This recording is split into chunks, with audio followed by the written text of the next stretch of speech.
Yeah, I actually think I'm the strongest man who ever lived. The strongest man who ever lived? Yes, I'll make that statement.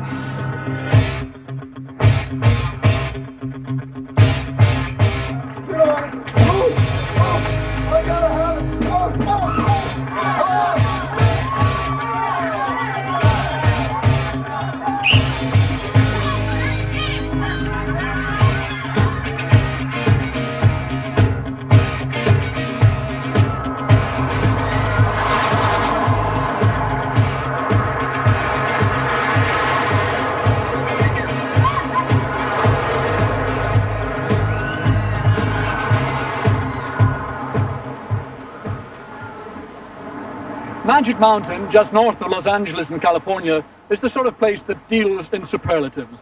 It's a sort of Disneyland without Mickey Mouse, a giant fairground that claims to have the biggest, the highest, the longest, the fastest, and certainly the most furious ways of flying through the air with the greatest of unease. In this neck of the woods, it's an act of faith to believe that all things are possible. You can now join us at Magic Mountain as we meet the world's strongest men attempting to achieve their own impossible dreams. Let's now meet the contestants.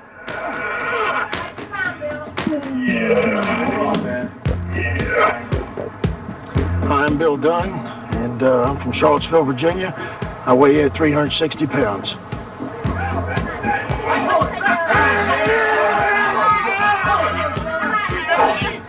Hi, my name is John Gamble. I weigh 290 pounds. I'm from Richmond, Virginia.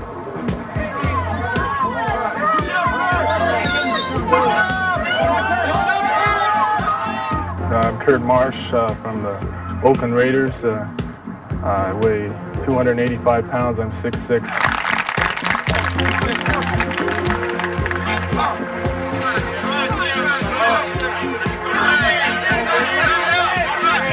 Hi, my name's Jim Huff. I'm 6'2", 270 pounds. I grew up in La Mirada, California, and I now live in Jordan, Minnesota.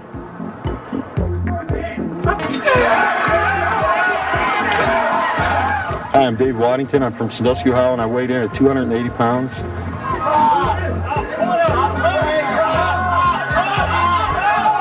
Hi, I'm Ross Bronner. I play the Cincinnati Bengals. I weigh 250 pounds, and I'm from Atlanta, Georgia. That is pain. That is terrible pain. Hi, my name's Jeff Capes. I weigh 320 pounds, and I live in Peterborough in England.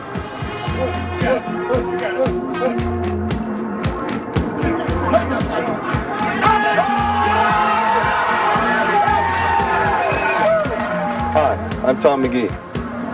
I'm from Canada, British Columbia, in the city of Vancouver. I'm weighing about 285.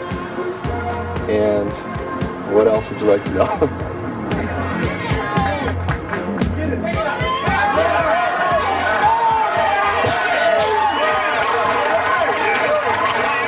Hi, my name is Ernie Hackett. I'm from Waltham, Massachusetts, and I weigh 300 pounds. Real strong. Yeah, there you go, real strong. I'm Bill Kazmaier from Auburn, Alabama. I weigh 335 pounds, and I am the defending world's strongest man.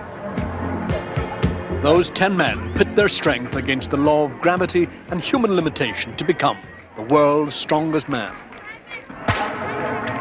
And the first of the 10 competitive events, the truck pull, a race against the clock to haul a 10-wheeled, 400-horsepower, 8-ton truck along a 100-foot track.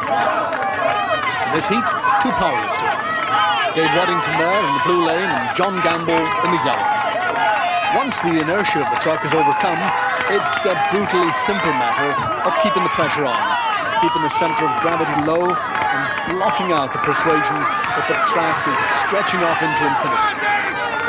Waddington staggering just a little bit there.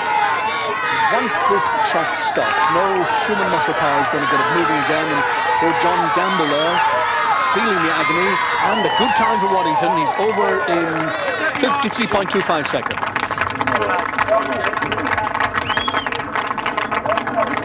All right. I'll sleep well tonight, but I will be drunk. The awesome presence of Big Bill Dunn, the heaviest and oldest man in the competition, and his opponent, 6'6" American football star, Kurt Marsh.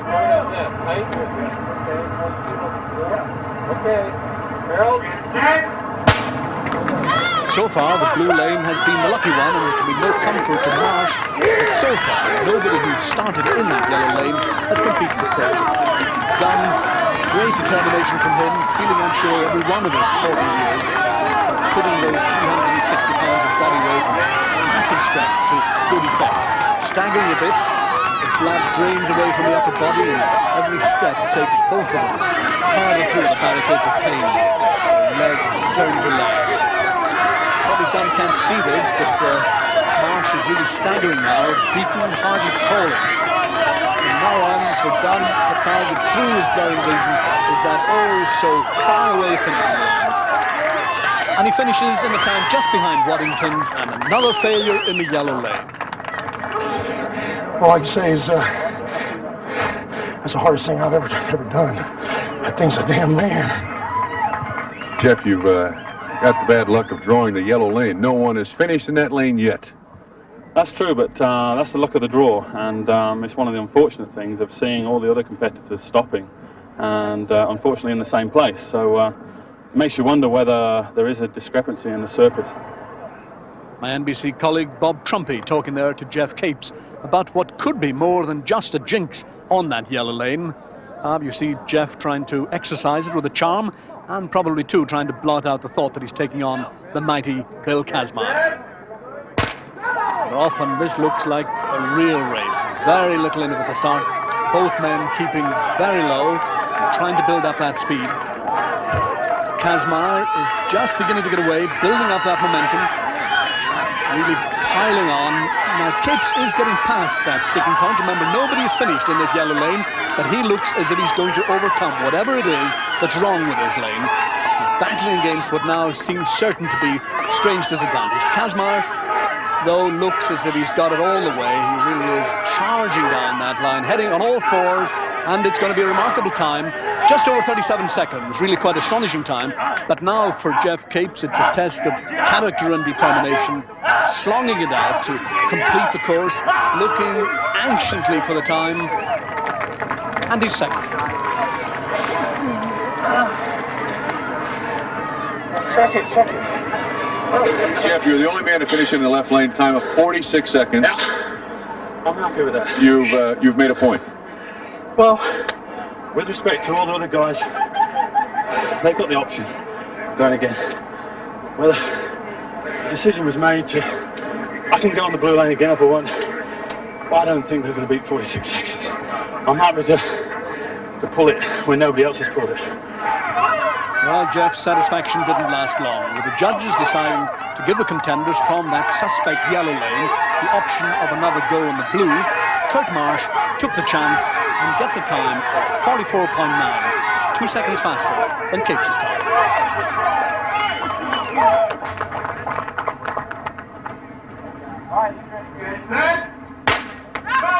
Now here's Jeff showing what he's made of, responding to that challenge from Marsh, and he looks really determined to win back that second place, and even perhaps try to overtake Kazmaier's time in this second go in the blue lane. And it's a storming start. He really is building up his speed, keeping very low, keeping on all fours all the way. This really is a fantastic performance, and you can't help but speculate what might have happened in his head-to-head with Kazmaier if the luck of the draw had been different. And here's Jeff now storming away, and he might just beat, no he doesn't. A wonderful, he looks over to the time, just on 38 seconds. And a tremendous achievement there for Jeff, really showing his character, and a happy day as he makes a point. He edges Kurt Marsh into third place and keeps himself right up by the brawny shoulder of Bill Kazmaier, with the three powerlifters, Waddington, Dunn and Hackett, making their presence felt too.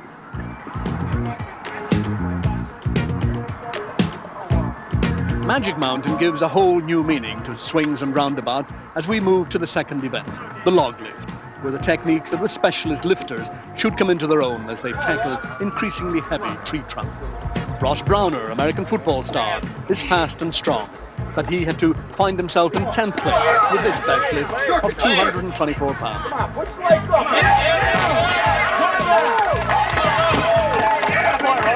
Kurt Marsh achieved 260 pounds, good enough to put him in 8th place. Strength coach Bill Dunn showed good technique to tie with Marsh in 8th place with his 260 pound limit.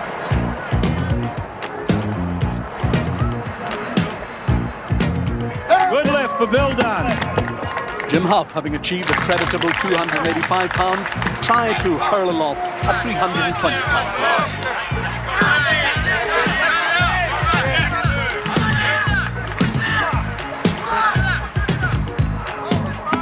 But he settled for 7th place.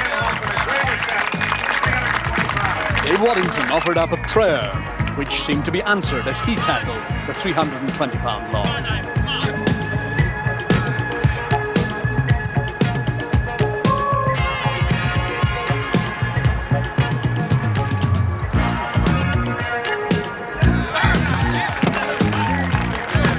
Massively muscled John Gamble made lifting 320 pounds of forestry look like child's play.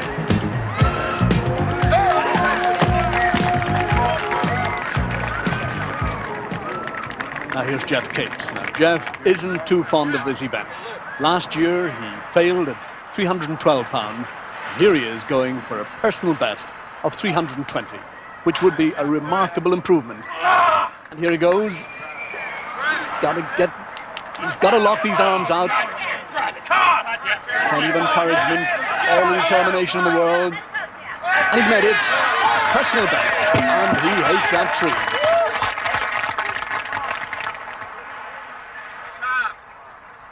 Tom McGee is Canada's strongest man. A former gymnast, he's worked really hard on technique. And here he is attempting to stay with Waddington, Gamble and Capes. And carry the challenge to Hackett and Kazma, and he makes it. 320 pounds. Good lift. Jeff, congratulations. You really climbed a mountain there. That's my PB. I looked at last year, so I think I just come out at 312. But it's very important this year to do well early on because they dropped one of the good events, and I was happy to get in there and do 320. Now things are getting serious as the 345 pound log arrives on the scene. Jeff Capes at 6'5.5", really lacking the technique of the specialists, and for him this is unknown territory. But he's going to give it a good old British try, and here he goes.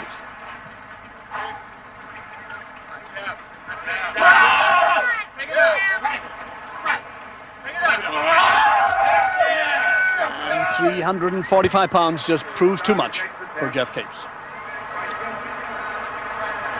Tom McGee looking very calm and methodical as he prepares to tackle that 345 pound log. John Gamble there watching closely. He failed at this weight, as did Dave Waddington. So let's now watch the Canadian champion.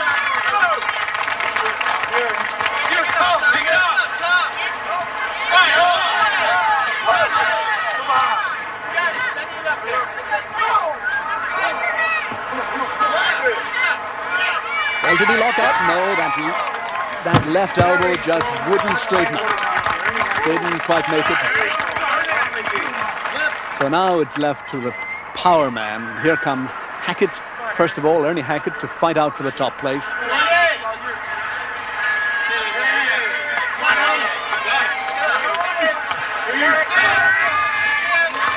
there goes Ernie Hackett, compacted the powerhouse. Up it goes. And that's what Ernie thought about it all.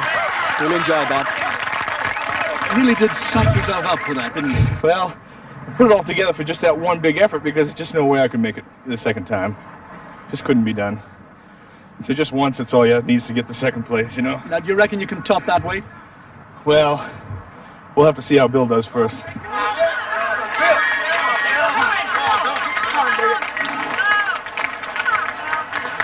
And let's just see how Bill does do. Bill Kazmaier, 345 pounds. There's power. So with 3 men tied in 3rd place, it's on to the next weight. Ernie Hackett fails to clear the 355 pounds. So it's up to Bill Kazmaier. Lift this, 10 points ahead.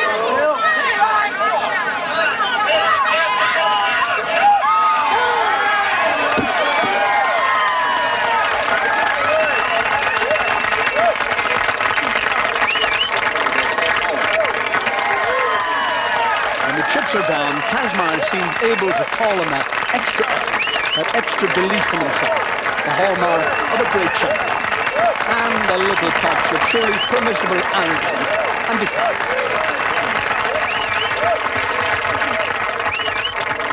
You really do sort of glory in it when you win. I saw you doing that big thumbs up sign. Is that for the other athletes? No, it's actually just a victory cheer, one good second of glory, and then it's all over. Do you rate yourself as the world's strongest man right now? Yeah, I actually think I'm the strongest man who ever lived. The strongest man who ever lived? Yes, I'll make that statement.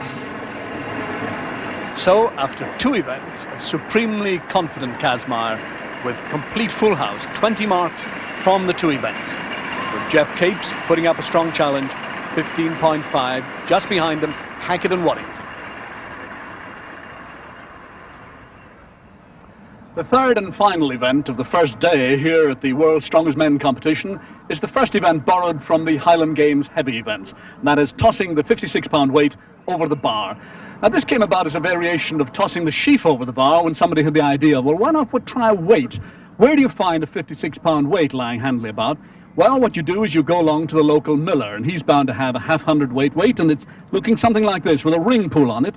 And somebody had the bright idea of standing with the back to the bar, swinging this weight, and then tossing it with contemptuous ease over the bar. The world record holder for this is Jeff Capes. He tossed it 17 feet 2 inches last year, but Bill Kazmaier, who's already been at the Braemar Games where he had 16 feet 2 inches, a little bird tells me that he, the man who's already called himself the strongest man who's ever lived, is going to toss this thing today 18 feet. That's 3 times my height, 56 pounds. Well, we'll see. Bill Dunn, weighing 360 pounds. Let's hear it for Bill Dunn.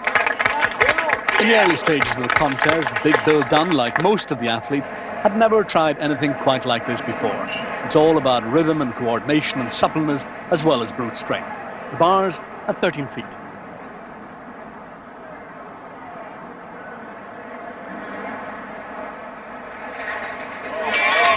Good cross, Bill Dunn. Kurt Marsh had one great advantage. The tallest man in the competition at 6'6", he's already halfway to that 13-foot bar. Good cross, yeah, Kurt. But that was the best he could manage. The likeable and fiercely competitive Dave Waddington looked set for greater heights, but had to settle for this as his best throw. Dave Waddington at 13 feet. The next contestant, John Gamble had successfully cleared the 13-foot mark and now attempted to get ahead with this effort at 14'6". Fails and has to settle for an equal 5th place. Jeff Capes, Tom McGee and Bill Kazmaier are leading the field. Ernie Hackett needs this, 15 feet 6, to stay with them.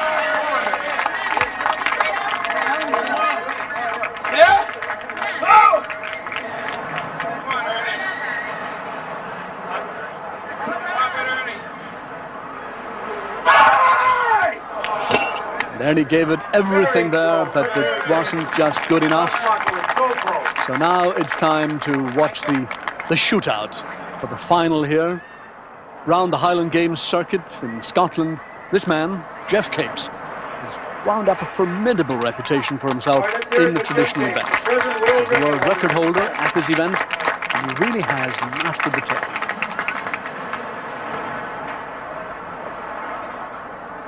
And that's the way to do it.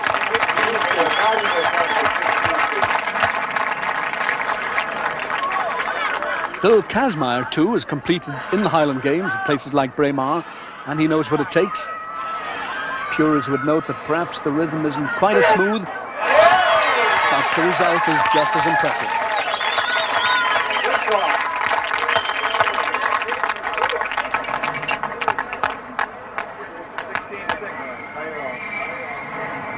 The bar is now set at precisely 17 feet.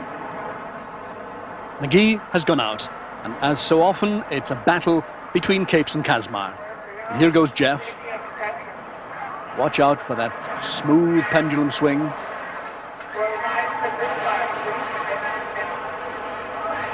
Two big swings. Here it goes. And he's cleared it. No! Oh, tragedy for Jeff. Cleared the bar and then hit it on the way down. Very disappointing for him there. So Kazmaier, not having to go to the magic 18 feet to prove his point, simply is to clear this to win the contest.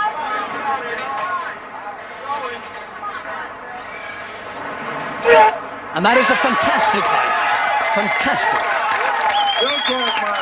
3 events and 3 first places for the big man from Alabama.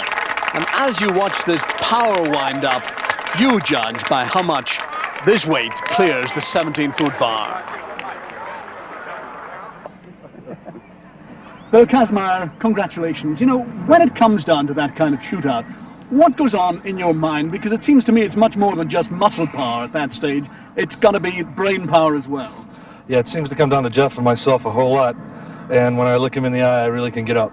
Do you get hate in your eye as well? Oh, not at all. I just want to win. What about that, Jeff? You know, is there any hate in this business? Because when it comes down to 2 guys slugging it out like that, you've got to channel your hate against somebody, don't you? Sure, I think the first 2 events, a couple of years ago, I heard about Bill Kazmaier, and he's a legend in his own right, in the strength scene. And we've competed now for 3 years and on the Highland Games circuit as well. And as he said, it was always down to me and Kaz. We're good pals out of the game, and I think that's as it should be. Do you think I'm in danger standing between you now? Oh, I think so. Well, moving swiftly away from that danger zone, let's look at the scoreboard. And after 3 events, Kazmaier has the maximum 30 points. With Jeff Capes keeping up the challenge, Hackett and McGee looking dangerous.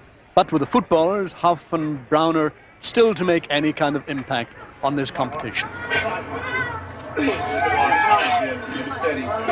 Event number 4, the barbell. And that's 5/8 of an inch thick cold steel. In the first group, 5 men: Ernie Hackett, Jim Huff, John Gamble, Tom McGee, and Ross Browner.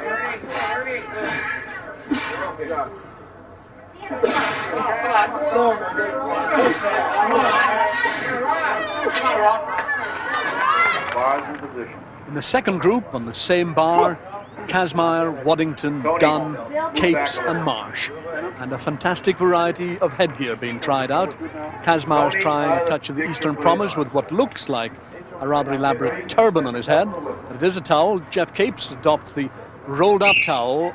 But much more importantly, he's got the speed to make this steel bar look like a piece of liquid. Come on, Wad, quick. Kazmaier trying readjustments. All about Capes, the sweat and grunting and groaning is going on. Jeff is strolling around with that bar casually draped around his neck like a bootlace tie, and Kazmaier is really struggling. And here's Bill Dunn discovering just what a pain in the neck is really all about. How you getting it done? How you getting it done? You got the technique. Left, just relax. You got the technique. Anytime, Kurt. Come on. And just look at Kazmaier, a brand new technique here, hands across the ocean for him as he tries to ease in that last 1.5 inches to make the bar fit into the gauge. And he looks as if he's done.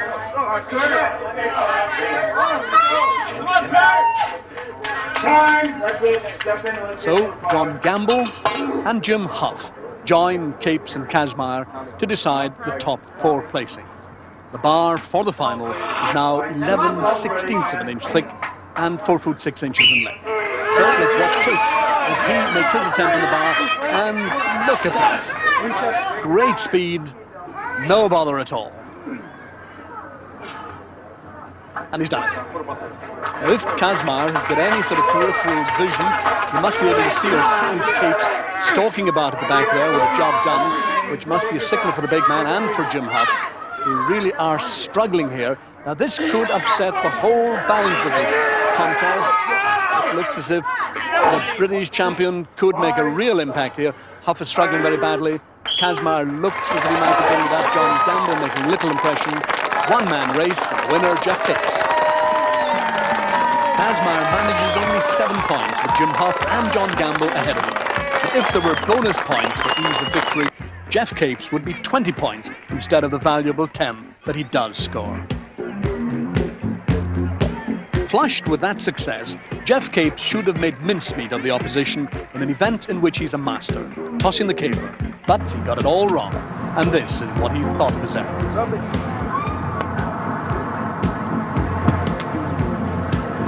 Waddington is leading. Let's hear it for Dave Waddington, present leader. Let's help him out.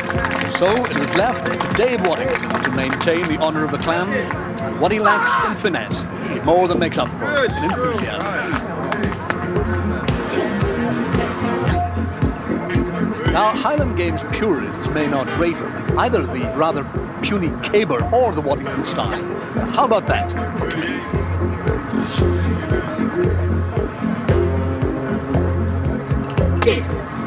That's a record. He exceeded his previous throw with a new record for this event, 40 feet, 3 inches. So, with Waddington taking the 10 points, the scene behind Casmire on the main scoreboard is looking distinctly more crowded. Capes, despite that disappointing showing, is still runner-up, but McGee and Gamble are pressing him very hard indeed. Event number 6 is the real man-killer of them all. Object of the exercise to load 12 167-pound beer kegs onto a flatbed truck. Bill Dunn, no, it's not Beaugest, he failed to complete the course, but this is an event in which Jeff Capes has an excellent track record. He'll attack from the very first keg to the last, and John Gamble is looking a little bit pensive. And there they go, and Gamble is really quite slow. Oh, and he's off to a disastrous start, dropping the barrel, redoubling the effort to pick it up from deck level again. And Jeff Capes is going after old Lee. Very quickly indeed, you need speed for this. Here his height is an advantage when it comes to tipping the kegs onto the flatbed truck. Gamble, shorter man, and it's much more of an effort there.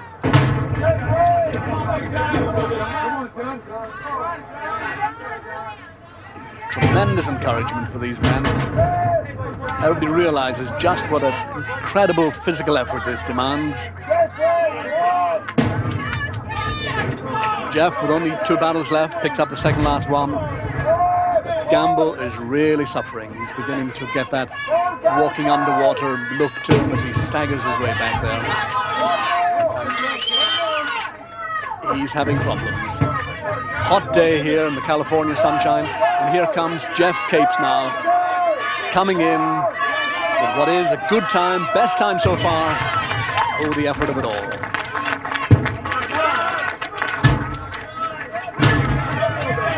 We saw him pound his fist there, never happy. And here comes John Gamble, really struggling to complete the course. But he's a fighter, he'll go all the way, give him a tremendous amount of encouragement in the returns. Oh, so agonizingly slowly. Is he going to make it? And he does. But this is the kind of event that pushes even the strongest of men to the outermost limits of their endurance. Check my pulse. Some beautiful woman over here want to give him mouth to mouth? Please, no. I couldn't take it. Capes totally exhausted, but with the satisfaction of being the fastest so far. That expression says it all. Jim Howe has never known such punishment as this, even in the thud and blunder of American football. And although Ernie Hackett is well ahead, he's really starting to hurt. It's going to be a question of who's got the timing better. Ernie Hackett has paced himself more steadily. Ernie really is beginning to suffer.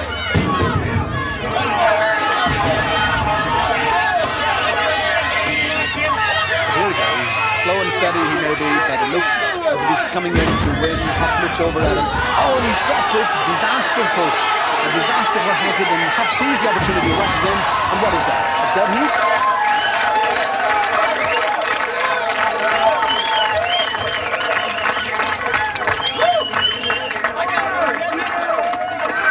We have a feeling that it might be a dead heat between you and Ernie Hackett.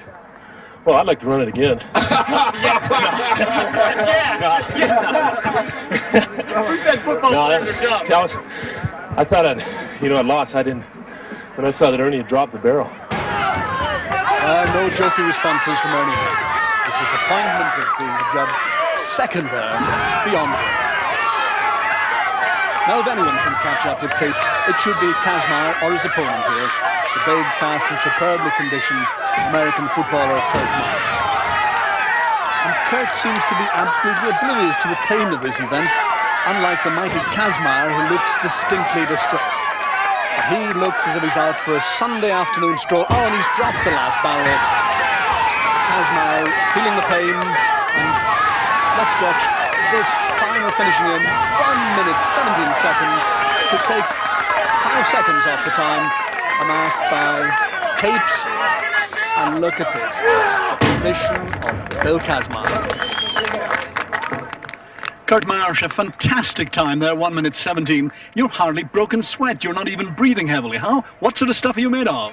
Well, that's the way all us Oakland Raiders are, right? No, it's just a different type of thing for an athlete like myself. I stay in good condition and work on strength and conditioning and flexibility instead of just power strength, and I think the combination of the whole thing really helped me. Well, I suppose to be asking too much to expect anyone to come near to breaking that time with Kurt Marsh, but just look at Tom McGee on the left here. He is sprinting. Come on, David!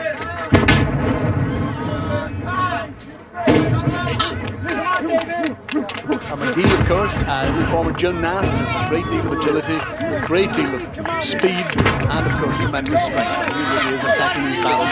Waddington taking it much more steadily. The time set up by Kurt Marsh of 1 minute 17 looked the absolutely unattainable one, but it looks as if this big fella has got that in his sights. He's going to try and break 1 minute 17. Waddington setting for a much more steady pace. Oh, the disaster striking McGee as he drops the barrel, wastes precious seconds. Here he comes. Can he make it? Picking up that last enormously heavy barrel, 167 pounds. But he's going to make it if he gets it down. 1 minute 13 seconds. Quite incredible. He's beaten it by 4 seconds. He takes the lead. And Dave Waddington is going to be just a little bit behind, a little bit slower than Jeffrey Capes. Fantastic competition. The winner, the phenomenal Canadian Tom McGee, whose challenge gets stronger and stronger. The Kazmaier lead is looking just a little more vulnerable now. After 6 events, McGee is pressing strongly to overtake Capes, still grimly hanging on to that second place.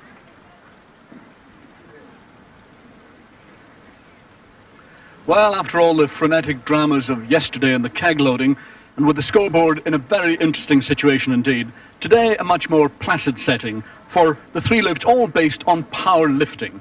We have the silver dollar lift, we have the block lift, but we start with that aching example of mind over matter, the battery lift. Well, here's one event you can try at home. All you need is a heavy-duty car battery weighing 60 pounds or so, and hold it out at arm's length for as long as you can manage. If you can hold it out at arm's length, you're very strong. If you reckon you can hold it out here, as Bill Dunn is doing, for about 45 seconds, you're either the biggest fibber in town, or you should be out here in Magic Mountain.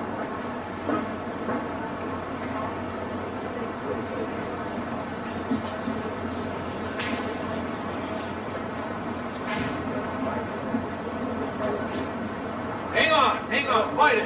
Fight it! Inexorably down it comes onto the tape. 44.7 seconds. And that's going to be a tough time to beat.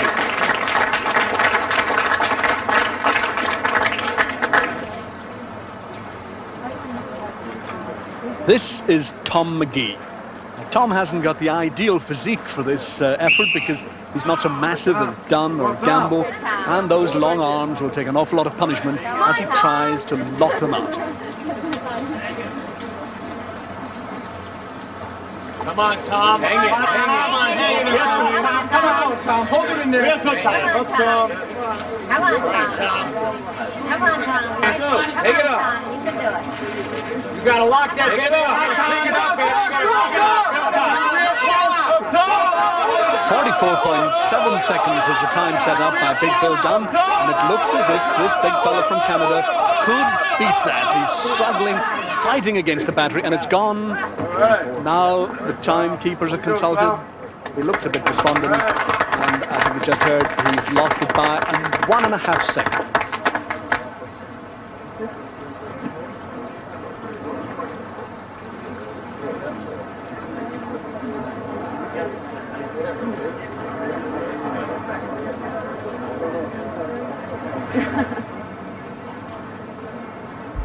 For Jeff Capes, it's the meditation approach. Jeff knows this is one of his worst events. These long levers that are his arms are really not designed for this job. He's fighting it, but it's a losing battle. The battery inexorably goes down, touches there. Oh, it's a poor time. Only about 30 seconds. Jeff, disappointment, but surely not surprised. He dreaded this event, put everything into trying to overcome the disadvantage of his long-armed physique, but in vain.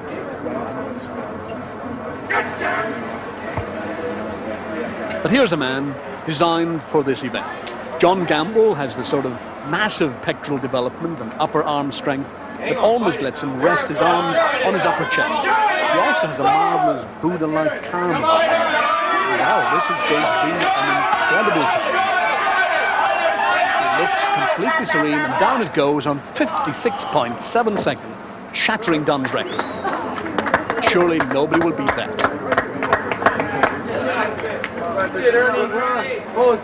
Here's one man who's willing to give it a try, Ernie Hackett. Again, it's this stocky physique. Again, the great calm that he approaches, trying to block out his pain, eyes tightly closed. Looks like good time. As it touches the tape, 6 seconds or so behind Gamble, but good enough for second place there for Ernie Hackett. Ernie is perhaps the most deceptive of all the athletes here. Behind that bespectacled, mild-mannered appearance is real steel, and he showed it then.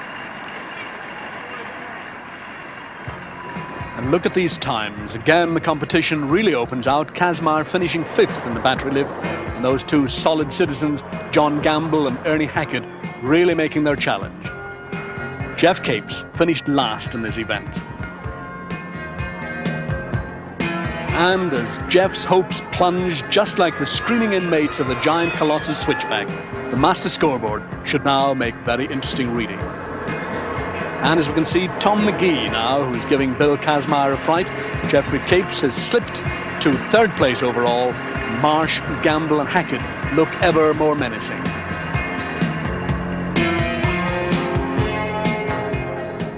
The concrete block lift is a variant on the powerlifting squat, and it was to prove an even bigger disaster area for the hopes of Jeff Capes. Early in the competition, with the total weight of the blocks at 700 pounds, he got ready for his attempt, and this is what happened. Come on, Jeff.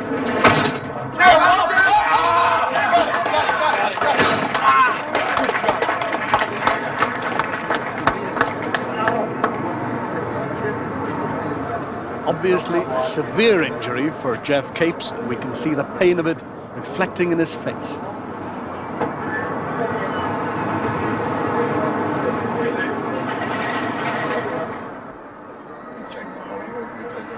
Jeff, what happened? Well, as I explained, I got my arms fairly well up and obviously opened the joint on my shoulder, and when I hit the bottom of the squat, the weight literally shook the muscle and tore it off the rotator cuff and damaged the nerves. And I've never had any pain like this in my life before. I've never been injured in my life, really. You're pulling out of this contest? Yeah, I've got to pull out because I just can't even feel my arm, you know. And I don't really understand pain because I've never been injured. But now, it really hurts. And so, a painful exit from the block lift for Jeff Capes. But now the real battle is on. Ernie Hackett and his fellow powerlifters, Waddington and Kazmar, and the ever-present Tom McGee, are matching one another, lift for lift. Here's Hackett with 955 pounds.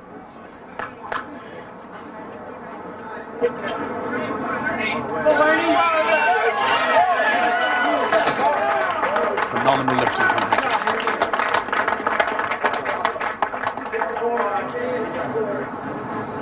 Far out of the hole. They're going to need your encouragement. The same total, Dave Waddington. Dave claims to be the man with the strongest legs in the world. Here he goes, trying to prove it. Good setup. Come on.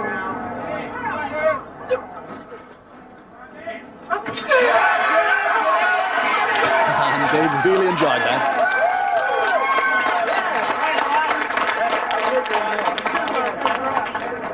Dave Waddington is a sheet metal worker and a fiery competitor. He's been smarting for a year that Kazmar beat him in the squat. This year he told me, I'll take his scalp. Let's go, Bill. Come on. Come on now, Cav. And doesn't Kazmar know that he's got a fight in his hands now? That cage tiger routine is summoning up all his powers to lift his 955 pounds. Control, let go. There's his girlfriend there offering some words of encouragement. Big Kaz snarls his defiance. Control and go. Control. Here he goes.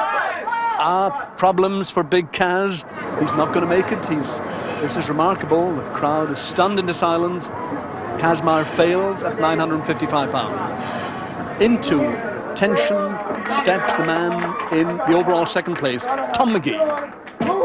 Oh, I gotta have it. Come on, Tom. Come on, Tom. Look to the Come on, Tom. It's gone.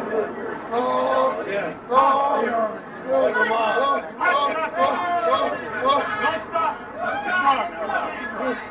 You got it.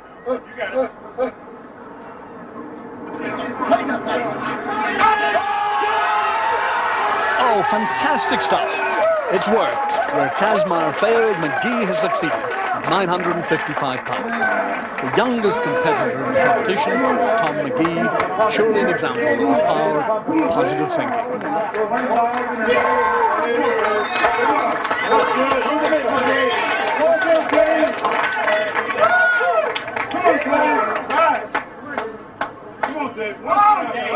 Now then, how can Dave Waddington follow that? Well, never a fellow to blush unseen, Dave is going for a new world record. 1,001 pounds. Get a good setup. Don't go unless you're ready. All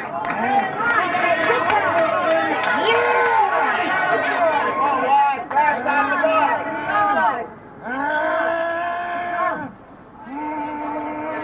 Go, Dave. Come on.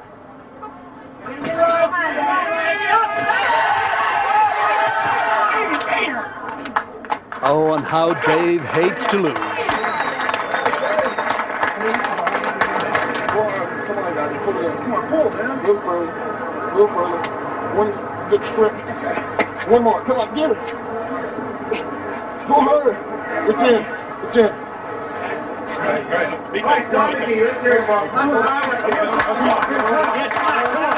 Quite undaunted, McGee now gets ready to try at 1,001, and when he comes to preparation, he really does suffer for his art.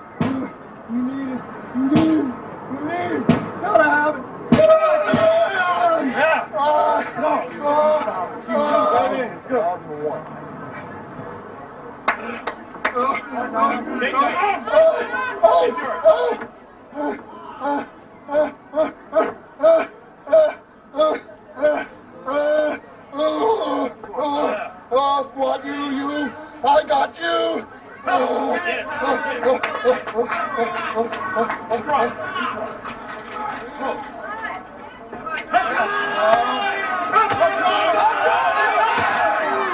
And he just fails. A massive effort there from Tom McGee. Tom, I know you very well as a gentle, articulate, intelligent young man, and yet here you are, turning yourself into a wild man and a monster for doing this event. What do you do to yourself? What I'm trying to do is get the adrenaline flowing in my body through getting excited, and as a result of that, you can lift more. You know, you hear the stories of the woman who the jack breaks and falls on her son, and she picks up the car. Well, I'm trying to let that adrenaline out, and as a result, I can lift more, I feel less pain, plus it takes the negative thoughts out of your head. So it's not just total craziness, there is a reason behind it. Including banging your head against the wall? Whatever it takes, yeah. Well, somehow here in Magic Mountain, all the headbanging and the psyching and the hooting and the hollering seem quite appropriate in a fun park where you can get soaking wet pretending to shoot the rapids of the Colorado River, enjoy the sensation of dropping out of an aircraft without a parachute on the aptly named death slide, or experiencing the sort of G-forces that would astound an astronaut, all in the cause of having a real good time. But in among all the razzmatazz, the hip hooray and ballyhoo, life is earnest and painful for the competitors in the silver dollar deadlift. Bill Dunn will attempt to raise his salary, trying to haul $15,900 off the ground. That's 925 pounds in weight.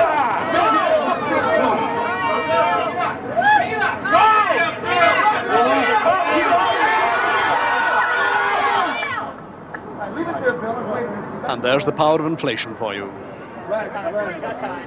Dave Waddington lifted 850 pounds to tie for 5th place with Dunn. Tom McGee, gaining in stature with every event, here attempts 925 pounds.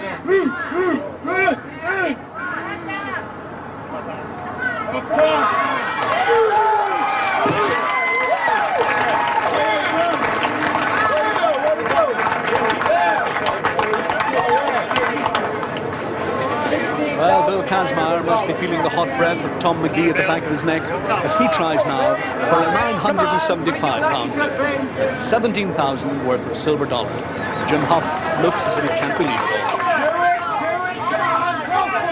Come on, big kids! Come on!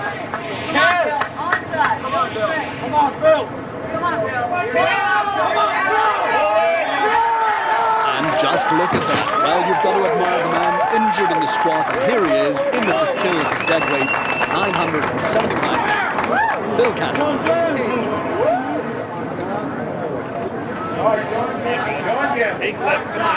This is John Gallagher, trying 975 pounds, but he just can't seem to straighten those knees. He flexes them a couple of times. He's going to try again.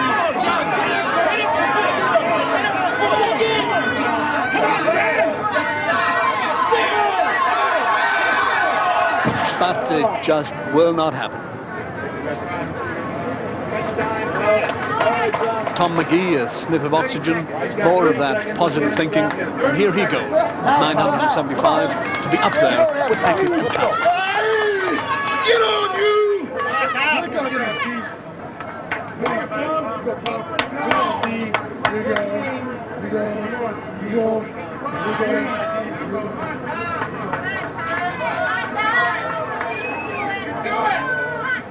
Get on, 5 seconds, nice shot.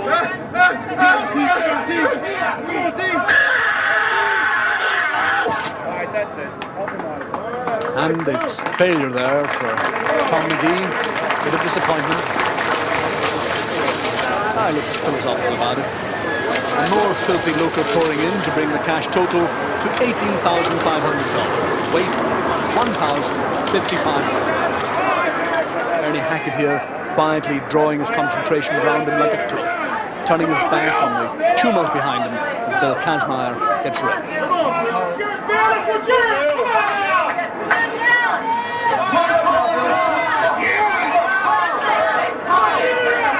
1,055 pounds.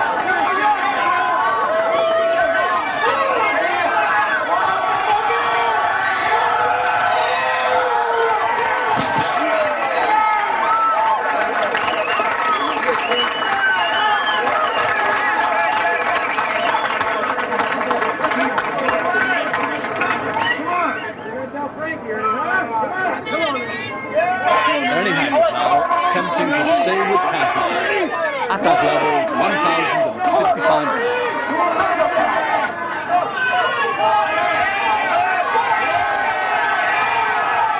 Knock out the knees, not quite so convincingly, but he made it. Hackett is still there. Now to win the event outright, each man will attempt to deadlift 1,085 pounds, a total never before attempted.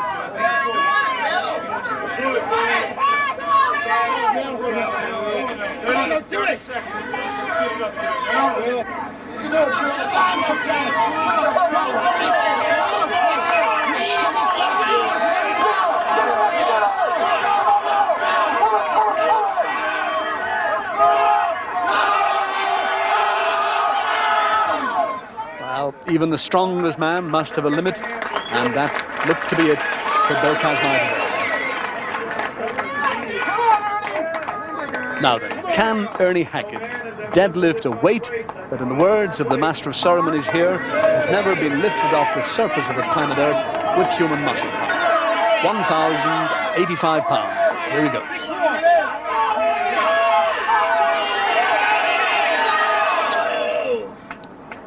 Well, Ernie's bid for immortality fails, and he has to settle for a share of the first place with Bill Kazmaier.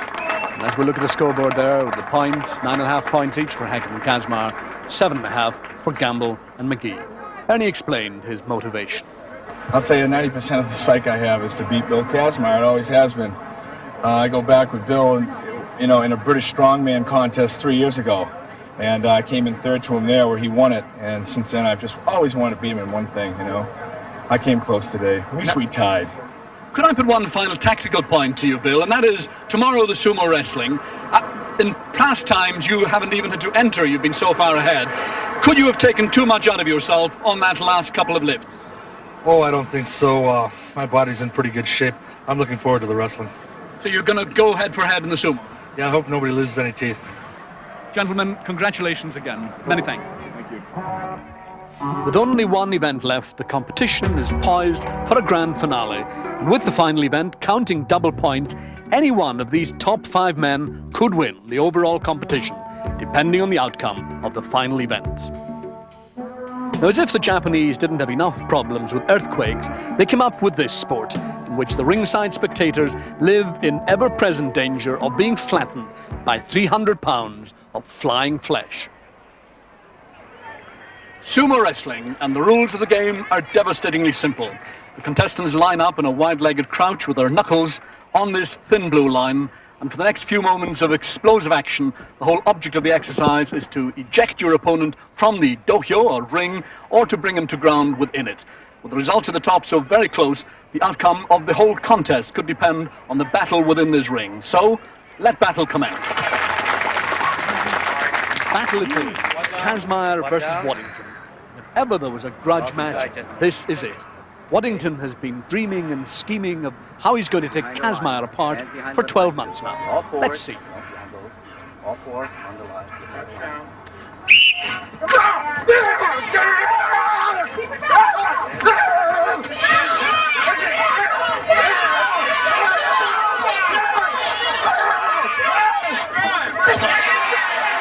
Kazmaier wins, and Dave Waddington is fit to be tied.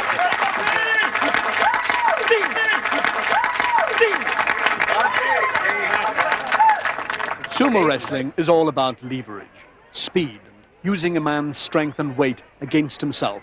Waddington tried but failed to flip over the massive bulk of Kazmaier, and he was furious with himself.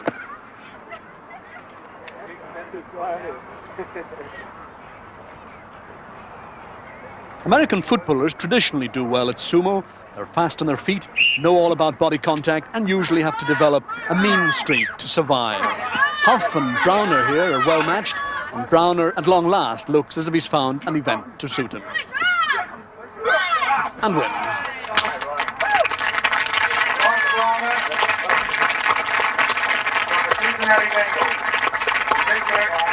And here's an example of courage and character.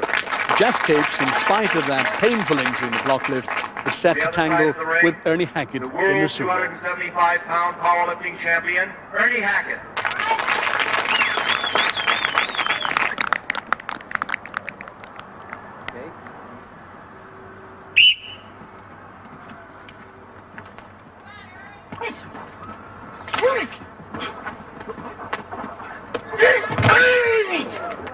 And a crashing fall there for both men. And it looks as if Ernie Hackett has been injured there, but we'll have to wait to find out who's the winner as the judges look at this slow motion replay. The point at issue is, did Ernie's knee hit the deck before Jeff came crashing over him? And there's the confirmation, and that means victory for Jeff Capes. And not all the combat was man-to-man. Here's Bill Dunn wrestling with a parasol and losing by a technical knockout. Now, the first semi-final. Right in the yellow mala sheet, from the University of Virginia, weighing 290 pounds, John Gamble.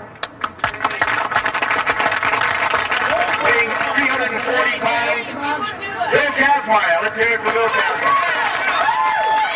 Bill Kazmaier, if he defeats John Gamble in the semi-final, will know that he's assured himself of the title of the world's strongest man.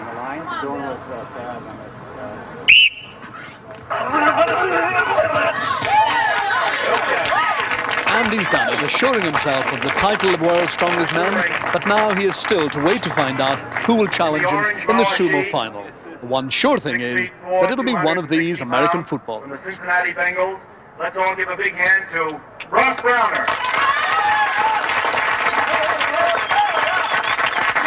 In the green ball sheet, 6'5", 290 pounds. From the Raiders, the National Football League, let's hear it for Kurt Marsh. For the right to meet Bill Kazmaier in the championship of the sumo wrestling, offense versus defense. We're going for $1,000. They don't pay offensive linemen nothing. Come on, buddy. You make all the money. Man, listen to this. Defensive linemen are the most underpaid people in the league. I mean, offensive linemen got everything. They got the looks, they got all the money, they get all the touchdowns, they get all the pub. I mean, give us a little break. Brains against bronze. Right. Make your own choice. Make your own choice, folks. Good luck, gentlemen.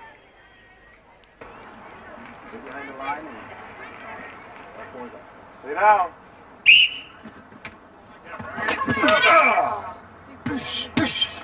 All right. Go. The big Good Mark. The Argonauts will stay with us for final match with Virginia this round. Here is the sumo final. Big Bill Kazmaier, the world's strongest man, and against him, the offensive lineman from the Oakland Raiders, Kurt Marsh.